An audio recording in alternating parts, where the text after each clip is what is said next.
こんにちは、こんばんは。ココアートチャンネルへようこそ。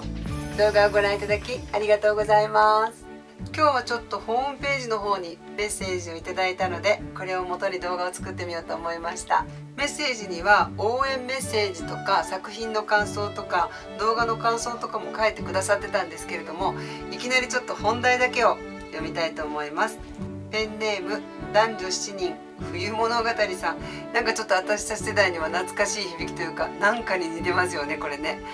初めてメッセージします。この後に動画の感想とか作品の感想とか応援メッセージあったんですけれども、ここはちょっと割愛させていただきます。コウブンさんは日本人として現代社会をアート作品で表現されていますが、日本の不名誉なまたは危険な世界一について考えたことはありますか？いくつか日本の不名誉な世界一、危険な世界一を書いてみました。動画や作品のテーマ、モチーフになれば幸いですと書いています。事前に私このメッセージをちょっと読ませていただいたんですけれども、本当にちょっと考えさせられて、これはちょっと皆さんにもお知らせしたいなと思うこともあったので、ちょっと動画にしてみました。日本の不名誉な世界一って皆さん何だと思いますか？まず最初の日本の危険な世界一は、日本は農薬の使用量が世界でトップクラスだそうです。いろいろ引用とか注釈もつけてくださっているので、ちょっと読みたいと思います。日本では農薬の販売・使用については農薬取締法に従う必要があり、先進国の中で極めて厳正な運用がされています。日本では昔1940年代から1950年代にかけて毒性の強い農薬が多く使われていた結果、農薬が原因で何百人何千人もの人が命を落としました。こうした歴史を経て毒性が低い農薬が残り、毒性が低い農薬を使った農業が実現しました。農薬の残留基準については厳しく定められており、基準を超えた農作物に関しては出荷をすることができなくなりました。現在でも年間100名以上もの農家の方々が農薬を散布する際の事故で亡くなっています。そしてこの数倍数十倍の農家の方々に呼吸困難、咳、下痢、嘔吐、胃痛、腹痛、そして感覚の麻痺などの症状が出ているとされています。農薬取締法のおかげで私たちは安全な野菜や果物が食べられるようになったというのは、半分は正しいですが半分は間違いかもしれませんということです。ちょっと引用元とかは書いてくださってはいないんですけれども、ネットで調べていろいろ書き加えてくれました。私が生まれ育った実家は周りが本当に田畑に囲まれていて、農薬の散布の時期は外で遊ぶことを禁止されてたぐらい、それぐらい田畑が近かったんです。本当にここにも現代社会の表裏がありますよね。じゃあもし全部無農薬だったら果たして私たちは安全な野菜が食べられるのか、もし農薬がなかったらどうなるのかっていうことを私なりにちょっと考えてみたんですけれども、もし農薬がなかったらまず野菜の形はすごいいびつなものになってくると思います。スーパーで売られているようなまっすぐで綺麗な野菜、表面上とても綺麗な野菜というのは農薬がなかったら多分実現しないような、そんなことかもしれないです。特にキュウリなんかは、私が田舎で見たキュウリというのは全部くるくるくるくる曲がったようなちょっといびつな形をしたキュウリばかりだったんですけれども、大人になってスーパーで買い物をすると綺麗なまっすぐなキュウリばかりが売られていますよね。それは私たち消費者がまっすぐで綺麗な野菜を求めるあまり、農家の方もいろいろな工夫をされてああいう野菜を作ってるのかななんても考えたりします。農薬というのは体に悪くて、体に百害あって一理なしっていうのはみんなが分かってることだし、なるべく取り込みたくないなって。私自身も無農薬で有機栽培とかオーガニックな野菜を取り寄せて普段は食べるようにしてるんですけれども、それでもスーパーに買いに行ったらなかなかちょっと厳しくなりますよね。果たしてもし農薬がなかったとしたらどういう野菜が店頭に並んでたのかなっていうふうなことをちょっと想像してみたんですね。なんで世の中に農薬が必要なのかなと思ったら、先ほども言ったように私たち消費者が見た目が綺麗な野菜を求めるあまり、それしか売れないからなるべく綺麗な野菜を作ろうと思ってお薬を使ったり農薬を使ったりしてらっしゃると思うんですけれども、それと一緒に害虫とか野菜につく病原菌とかそういうことも防いでると思うんですね。私自身がちょっと若気の至りで農薬に関して体がちょっと敏感に反応してしまうことがあるので、なるべく農薬を体に取り込みたくないのでオーガニックとか産地にこだわって野菜を食べるようにしてるんですけれども、農薬がゼロになるっていうことはこの先も絶対ないと思うんですけれども、農薬をどうやって落とすのかっていう工夫はいろいろな家庭でそれぞれしてらっしゃると思うんですけれども、私も主婦をしてる友達にいろいろ聞いたんですね。そしたらからリンゴとか果物とかはなるべく重曹と塩を混ぜたもので表面を磨いてから洗って食べるようにしたりとか、電解水のアルカリイオン水にしばらくつけて洗ってから使ったりとか、今ではなんかベジシャワーとか言って野菜とか果物に直接シャワーしてそれから洗って食べると農薬をほとんど洗い流して食べることができるような、そういうなんか商品も出てるみたいで、みんないろいろ工夫して農薬を除去するように頑張ってるんだなって思いました。特に子育てをしているママとかだったら本当に食事にはこだわると思うんですね。子供って私たちより体がちっちゃいからちょっとした農薬もすごく影響が出てしまうと思うので、いろいろな工夫をしてるんだなって思いました。うちには日本トリムというところが出してる清水機がついてるんですね。浄水だけではなくてアルカリ電解水にしてくれるようなそういう浄水機がついてるんですけれども、いちごとかお野菜とかで表面が磨けないものはそのお水に 1,2 分つけて、それでしっかり洗ってからお野菜を食べるようにしています。私たち消費者がもうちょっと見栄えを気にしなくなったら、それこそもう少し農薬って抑えられていくんじゃないかなって、私たち一人一人が、消費者一人一人が考えていかないといけない問題じゃないかなっていうふうに思ったんですね。海外から見たら日本の野菜は農薬が多くて世界でワーストワンダーみたいな感じで思われるかもしれないんですけれども、その裏には農家の方のなるべくいい野菜を届けたい、害虫とか病原菌を持たない野菜を届けたいというそういう気持ちの上から成り立っているんだなって、そうやって私たちの食卓に安全な野菜が挙げられている、そういうことも考えて、やっぱりこの食品っていうのは無駄にはできないなって、それと通じるところがあるんですけれども、ちょっと後の方に書いてたんですけれども先に読ませていただくと、日本では食品の廃棄も世界でトップクラスということなんですね。そこにも何か通じるところがあるんじゃないかなって、そんな風にも考えたりしました。皆さんはいかがお考えになりましたでしょうか。それでは続いての不名誉な世界一は、日本は子どもの少なさが世界1位だそうです。これにもちょっと注釈をつけてくださっているので読みたいと思います。世界の人口は未だに増え続けています。2015年現在で約73億人、国連の予想では2100年には112億人となる予想です。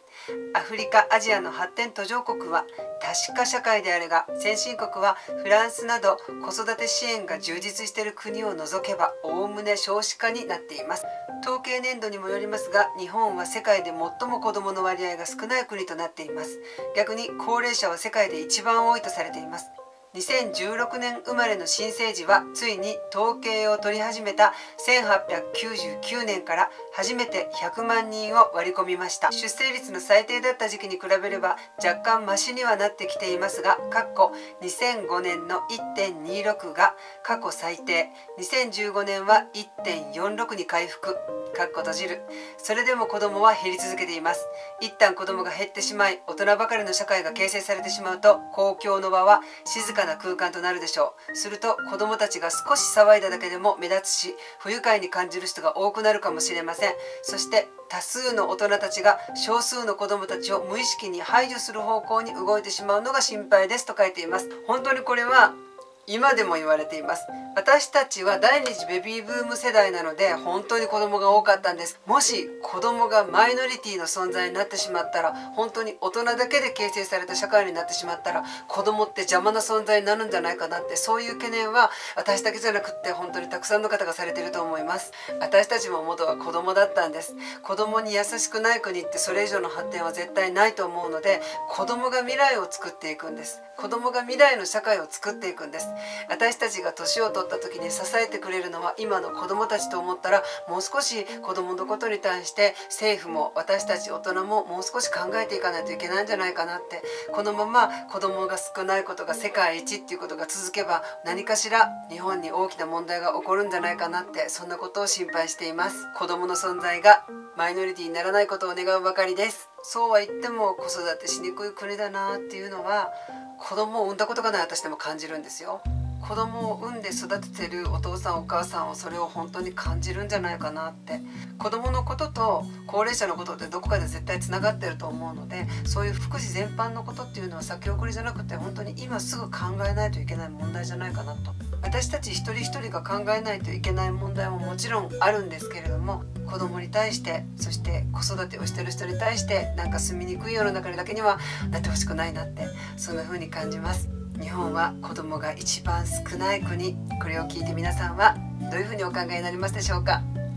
続いての日本の不名誉な世界一は、日本はペットの殺処分が世界一です。私はこれは昔からずっとブログでも書いてきた問題なんです。現に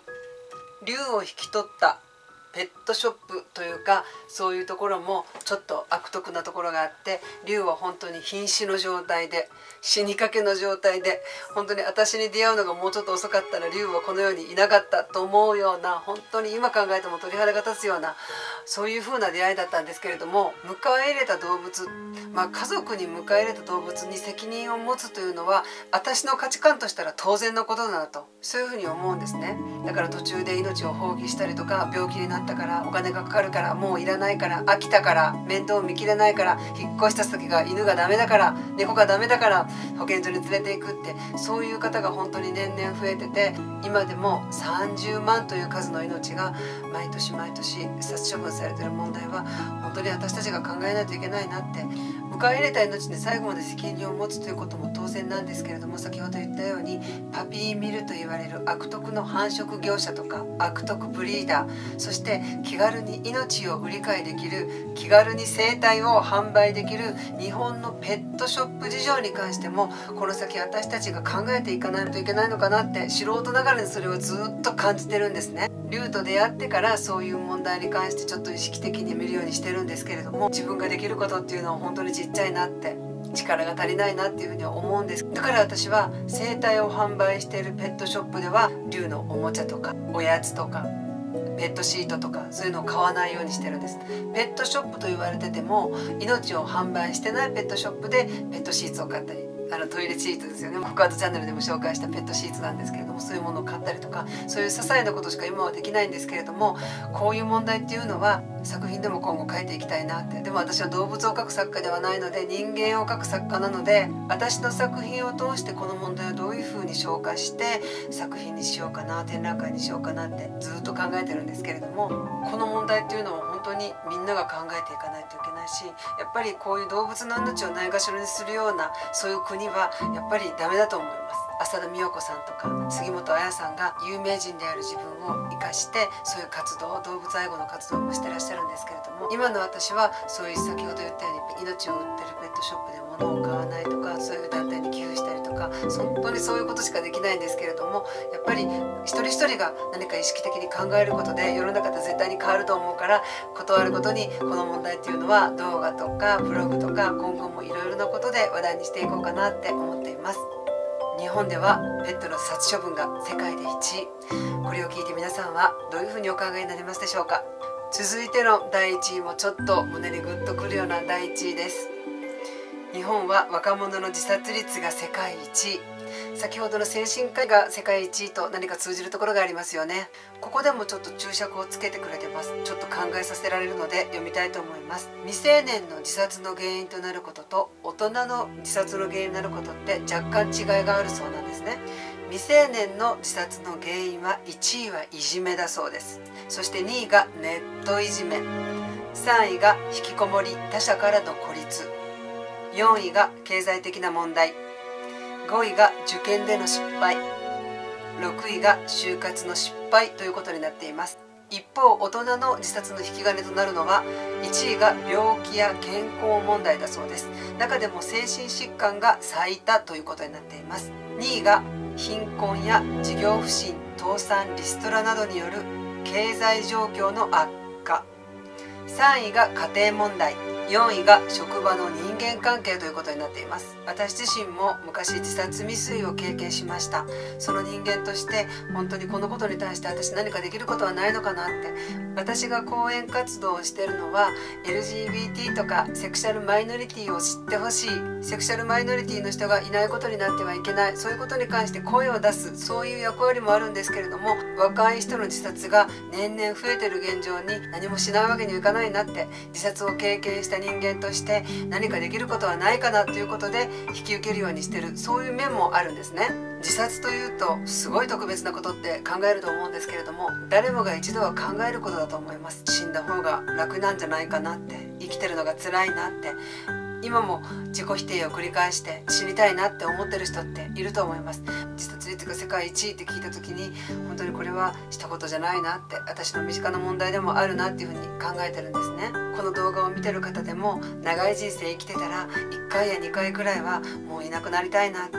死にたいなって思ってる方もたくさんいると思います。突発的に生きてたくないって辛いって思うことってあると思うんですけれども、人間って超えられない試練ってないと思うんです。自分に与えられた試練は全部超えられるんです。そんな中で負のスパイラルに陥ると嫌なこととか欠点とか不幸を探してしまうようになるんです。嫌なことがあった時こそ何かチャンスだと思うんですね。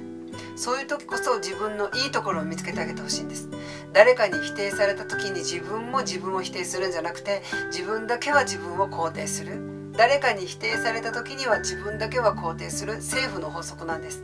誰かに否定された時は自分のことは自分では肯定してあげる。逆にみんなが自分をもてはやしたり、みんなが褒めてくれる時は本当にこれでいいのかなって自分で戒めることができるようになると思うんです。だから誰かからいじめられたりとか誰かから否定されてる時に決して自分だけは自分を否定してほしくないと思うんですね。それと同時に自分が今元気で心が満たされてた状態だとしたら、自分の身の回りをちょっと見渡してほしいなって思うんです。身の回りにもし何か辛そうな人だなって、なんかしんどそうだなって、そういう人がいたら声をかけてあげれるような自分であってほしいなっていうふうに思うんですね。人って必ずしんどい時は SOS が出してると思うんです。その SOS に気づけるような感性であってほしいなって思うんですね。私のこの動画を見てくださってる方とか個展に来てくれる方はご自身のその豊かな感性でもっと研ぎ澄まして、辛い人があった時にアンテナを伸ばしてその人を助けてあげられるような、そういう人であってほしいなって思うんですね。先ほどの精神科病院が世界一っていう時にもお話ししたと思うんですけれども、この殺伐とした現代社会本当に魑魅魍魎だと思うんですね。優しい時代に入ってきてて、家庭が優しくて、特にこの LGBT とかセクシャルマイノリティに関しては学校自体も私を呼んで講演会をしてくれるぐらい本当に優しくなってます。その分社会に出た時にその優しさがなくなった時に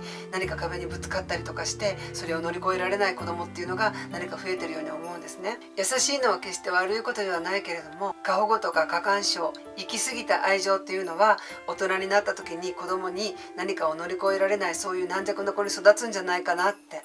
子育て中のお父さんお母さんって本当に難しいと思うんですけれども、先回りをして答えを出すんじゃなくて自分で考えさせられる、ちっちゃいうちにその時に乗り越えられることをその時に乗り越えさせてあげる、そういう段階を踏んで成長していくと、大人になった時に社会に出た時に何かぶつかった時に乗り越えられる強さっていうのは持ってると思うんですね。本当にだから子育てって大事だなって、子供時代に経験することって大事だなって、子供時代に感動することって本当に大事だなって思うんですね。私が学童保育で働いてた時に心がけてたことがあるんですね。それはその学年があるでしょ。1年生2年生3年生4年生5年生6年生、その時々で乗り越えないといけないことっていうのがあるんですね。だから1年生には1年生の悩み、6年生には6年生の悩みがあるんですよ。その時に大人があまり先回りをしない、私たちがあまり先回りをしないで子どもたちに考えさせる、今この子にこのことを乗り越えさせてあげられないと、この子が中学校に上がった時にもっとレベルの高い悩みが来た時にそれを乗り越えられないなっていうところまで想像するんですよ。今が良ければいいんじゃないんです。子供って育つんです。この子が中学生になった時に、この子が高校生になった時に、この子が大人になった時に何か問題を乗り越えられる子供にしてあげたいなって、強さと優しさのある子供にしてあげたいなって、人に寄り添うことができる子供にしてあげたいなって、そういうことで子供の時にいっぱい笑っていっぱい感動する力、いっぱい泣く力っていうのを喜怒哀楽を全部体験させてあげたいなっていうふうに思ったんですね。今私が講演会に行って各学校に行って先生方から聞くのは、過保護で過干渉な親が多くなってるって、子供が社会に出た時に乗り越えられない子がいっぱい出てくるんじゃないかなって、そういうことにもつながってるんじゃないかなって思うんですね。優しさって難しいし、本当に子育てって難しいなって、子供っていつまでも子供じゃないし、子育てとか教育現場で考えないといけないことっていっぱいあるなって。だから私これを見た時に、若者の自殺率が世界で1位って見た時に、若者って元は子供だったわけですよね。今の若者の自殺率が1位っていうことは、遡ってその子たちが子供の時って言ったらどうだったのかなって。この不名誉な若者の自殺率世界一を何とかするためにはやっぱり子供時代なんです。やっぱり子供の時から何かを考えないといけないんです。本当に子育てをした経験がない私がこんなこと言うの生意気かもしれないんですけれども、若者の自殺率に関する問題というのと、先ほどの少子化の問題というのと、子育ての問題、全部どっかでつながってるんじゃないかなっていうふうに思うんですね。強いては今日言ったことは全部何かでつながってるんじゃないかなって。世の中途切れ途切れじゃないから、世の中断片じゃないから何かでつながってるんじゃないかなって。世の中で不名誉とされてること、こういうことって私たち一人一人が考えていかないといけないんじゃないかなって、そんな風に感じました。私自身も本当に簡単に答えが出せる問題ではないなっていうことを改めて感じました。ペンネーム男女7人冬物語さんのメッセージ、日本の不名誉危険な世界一を皆さんにシェアしてみました。皆さんはどんな風にお考えになりましたでしょうか。本当にだーっと今見ても命に関する問題が多いですよね。私が動画にしたからといって何かが解決されるなんて思わないんですけれども、こういうことっていうのは感じた人が感じた時に何かを発信することで何かのエネルギーに変わっていくんじゃないかなって、そんな風に感じるんですね。一人一人のちょっとした心がけで10年後20年後の日本の世界一も何か変わってるんじゃないかなって思います。本当の優しさって何なのかなって、本当の強さって何なのかなって改めて考えるきっかけになりました。メッセージいただいた男女7人冬物語さん、ありがとうございました。このことはまた何かで動画にしていきたいなって思います。ちょっと小難しい動画になりましたけれども、たまにはこんな動画もいかがでしょうか。今日も最後までご覧いただきありがとうございました。それではまた。今回の動画の最終画面は龍の寝顔で失礼します。動画中、龍がずっといびきをかいてたので、もしかしたらいびきが聞こえてたかもしれません。よろしければチャンネル登録お願いします。画面の赤いプロフィール画像は今ご覧いただいているココアートチャンネル、上の赤いウサギはメインチャンネルです。画面のおすすめ動画もよろしければご覧ください。あら、龍が起きました。それではまた次のココアートチャンネルでお会いします。ありがとうございました。